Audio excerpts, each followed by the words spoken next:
ఆంధ్రప్రదేశ్ లో బడ్జెట్ ప్రవేశపెట్టారు కదా, దానిపై నీ అభిప్రాయం ఏమిట్రా?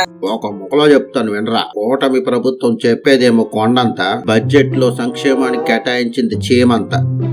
అదేట్రా బాబు అంత మాట అన్నావు? ఈ కూటమి ప్రభుత్వం ఏమో బడ్జెట్ లో లక్షల కోట్లు కేటాయించామని గొప్పలు చెప్పుకుంటుంది.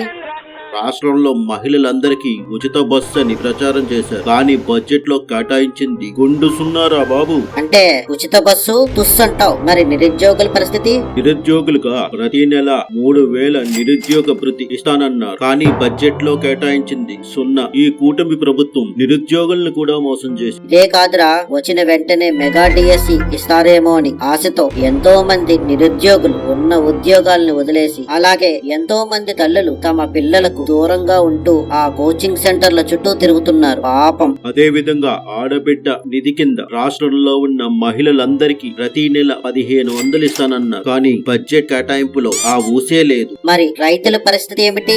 ఇక రైతుల పరిస్థితి అయితే మరీ దారుణంగా ఉందిరా. పండించిన పంటకు గిట్టుబాటు ధరలు లేవు, అలాగే అన్నదాత సుఖీభవ అన్నారు, కానీ అన్నదాత దుఃఖీభవ చేశారు. అవునరా బాబు, నువ్వు చెప్పింది కరెక్టే. ఈ కూటమి ప్రభుత్వం చెప్పేదేమో కొండంత, చేసేదేమో చీమంత. ఇక విద్యార్థులు మోసపోయే, రైతులు మోసపోయే, నిరుద్యోగులు మోసపోయే, మహిళలు మోసపోయే.